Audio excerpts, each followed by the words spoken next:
Sabi diyan, the House Committee on Justice has received a copy of a petition filed by VP Sara Duterte's spouse, Attorney Mans Carpio, asking the Quezon City RTC to issue a TRO against the submission of their income tax returns to the committee.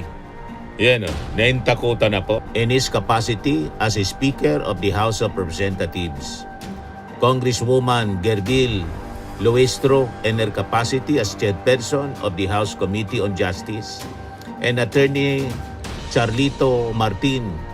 Bukas, April 14, House Impeachment Hearing laban kay Vice President Sara Duterte.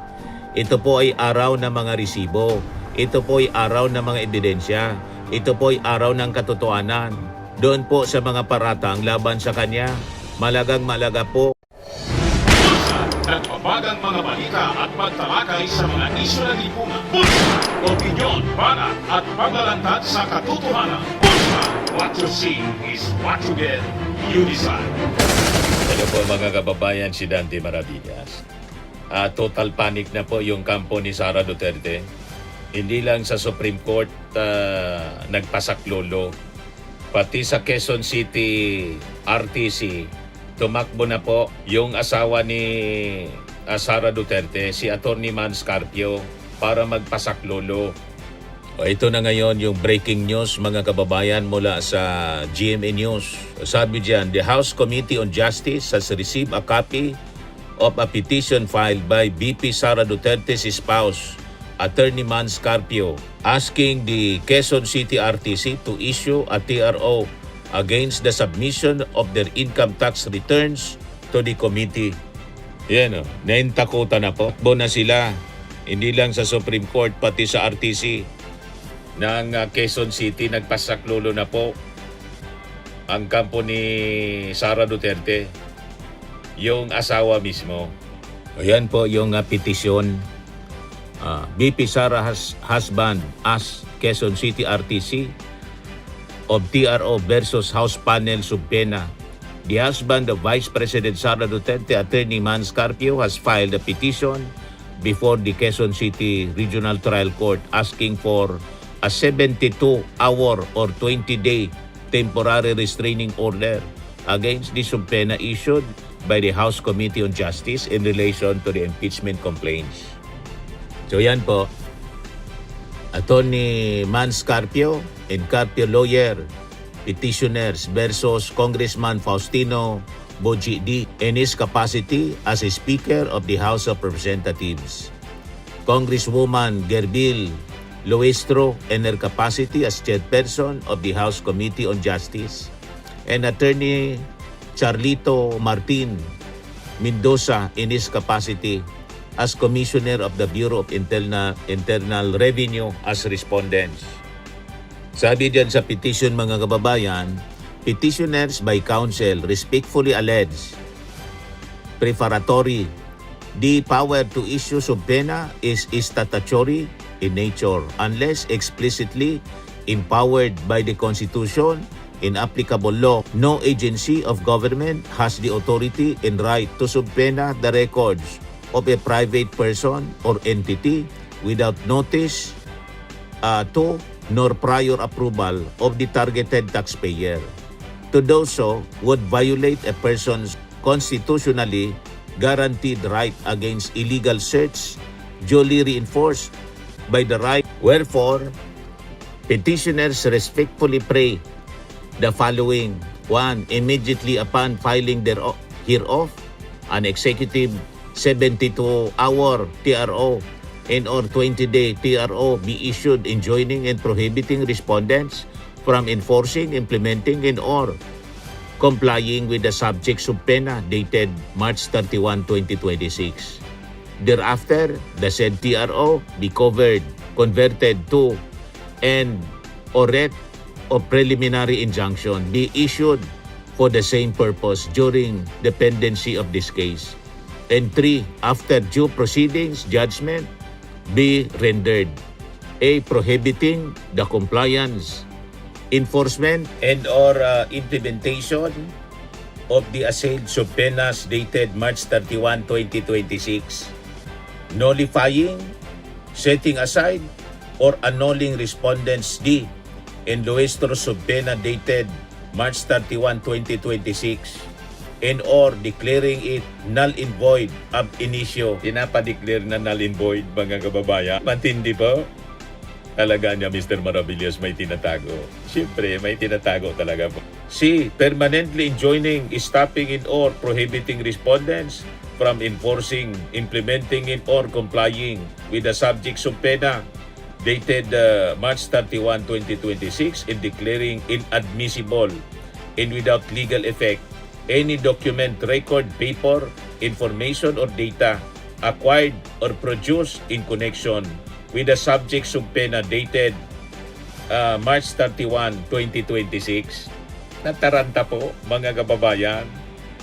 As shown, Respondents D in Luistro subpena was issued without any power, authority, and jurisdiction. In worse, in violation of petitioner's constitutional right against illegal search via phishing expedition, right to privacy, data privacy, the NIRC, the continued implementation, enforcement, and or compliance of the subject subpena would render this petition moot and academic.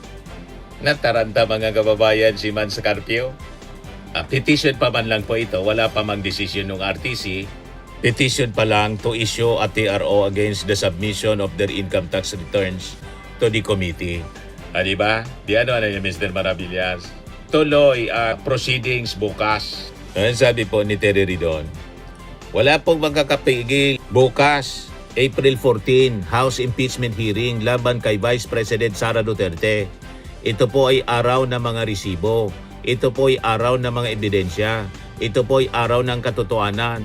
Doon po sa mga paratang laban sa kanya, malagang-malaga po para sa Kongreso na pagdaanan yung proseso ng pagkakalap ng tama at totoong ebidensya. Yan ang report ng GMA. Tuloy bukas ang pagdinig ng House Justice Committee sa impeachment complaints laban kay Sara Duterte sa kabila ng petisyong inihain sa Supreme Court ng kampo ng BC para ipahinto ito. Wala man pong TRO na nilabas yung Supreme Court. At itong sa Quezon City RTC po, petition pa man lang po. At ang subject ng petition, mga kababayan, yung income tax return man lang po. Hindi man po yung pagtigil na hearing, yung submission ng income tax return. Kaya tuloy, yung Supreme Court walang TRO. Yung RTC petition pa man lang po at yung subject nun, hindi man yung pagtigil ng hearing, pagtigil, kundi yung submission ng documents, income tax returns. Kaya siguradong tuloy-tuloy. Ang pwede makapigil ng hearing kung may malagim na kaganapan sa paligid ng Congress. Kaya kailangan higpitan, baka may manggulo po, isabotahe po ang hearing bukas. Di ba? Nagsisimula na po yung mga rally sa paligid ng Congress. Yung grupo ni DDS Congressman Leandro Leviste, ang issue yung VAT. Baka front lang, mga kababayan, yung issue ng VAT, pero ang intensyon ay isabotahe yung hearing bukas.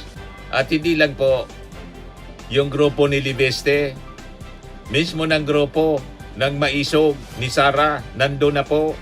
Ayan nag-iingay sila, mga kababayan.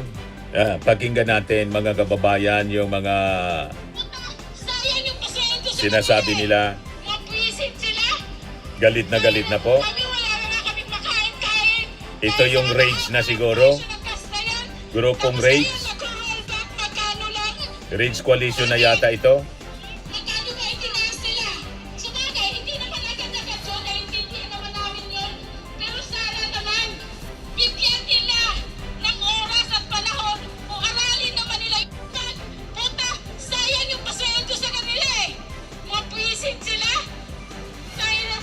Ayan sabi sa report ng Billionaire News, Maiso Group members express the rage on lawmakers posing for impeachment case against Vice President Sara Duterte.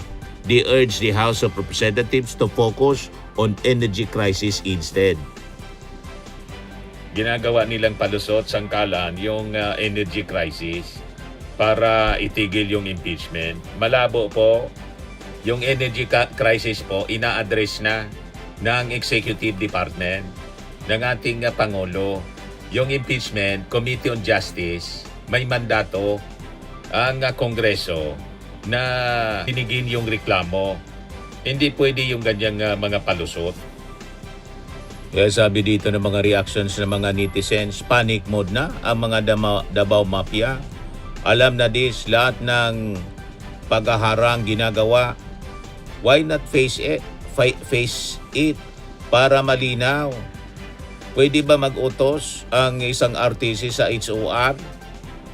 Sabi ni Dong Austria Lasso, nothing to be afraid of if you are clean. What are they hiding? Sabi, wala silang tinatago, malinis, BP Sayad. Okay then, prove it. Hayaan ng impeachment proceeding. Roll on. The Senate and sitting court ang magde-decide kung acquit or guilty. Grabe na po ang pagkataranta. Ito si ACT Party List Representative Antonio Tinio. Malinaw yung affidavit ni Ginoong Madriaga at sa partikular yung pag-ugnay sa posibleng paliwanag kung ano nangyari dun sa 125 millions na confidential funds in 11 days na waldas. So, doon nakafocus ang mga tanong. Of course, yung kampo ng Vice Presidente, sinisiraan si Madriaga. Sa halip na siraan, bukas na dapat yung pagkakataon para questionin nila. Diba? At ipakita kung sinasabi nilang wala talagang basis yung testimony ni Madriaga, bukas ang pagkakataon. Sa halip na pumitik-pitik sa labas, sa social media, ay ito nga ang venue para kilatisin yun. Kaya nga merong hearing. So, yan ang purpose nito. At kaya hindi rin masasabing walang due process dahil nagtitik pagkakataon para makilatis yung manifest, yung affidavit. Ito naman yung sinabi niya tungkol sa paglunsad ng Rage Coalition.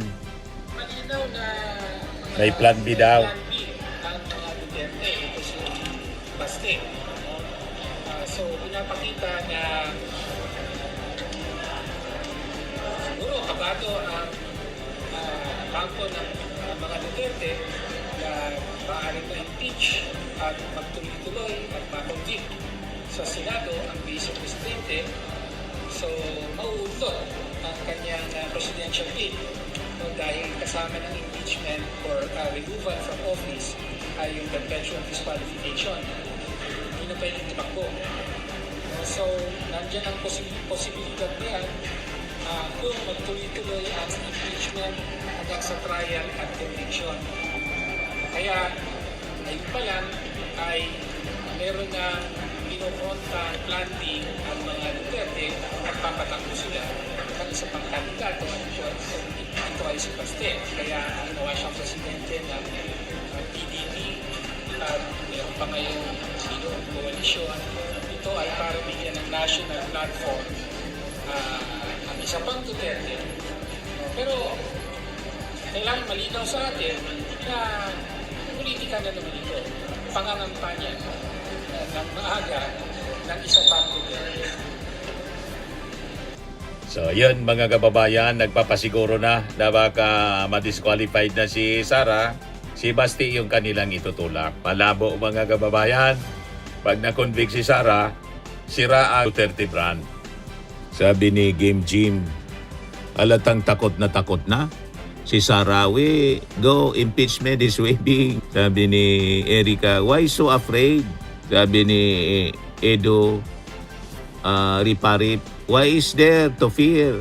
Paniro, Manscarpit. Nangangatog na po sila, mga kababayan. Talagang malinaw na may tinatago. Di ba, mga kababayan? So anyway, yun man lang po yung ating short video. Ako po si Dante Maravillas. Bye-bye po. God Max bless. Firming and Lifting Cream, pinapahid po sa mga pulses in affected area. Mainam po sa paninigas ng mga kaso-kasuan. Ito naman po, Automax Radiant Serum. Sa mukha naman yung application, anti-aging po siya. You will look 10 years younger than your age. Sa mga cancer patients naman po, baka lang gusto ninyo itong itry. Neng siya red mixed fruit drink.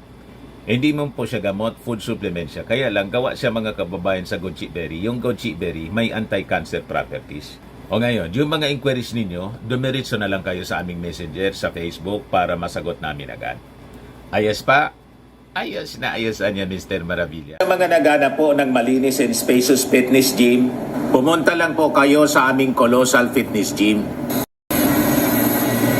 May Grab car rental din po kami. But anyway, ito po pala yung aming bagong product na binibenta online. I am worldwide amazing pure organic barley powdered drink mix from Australia.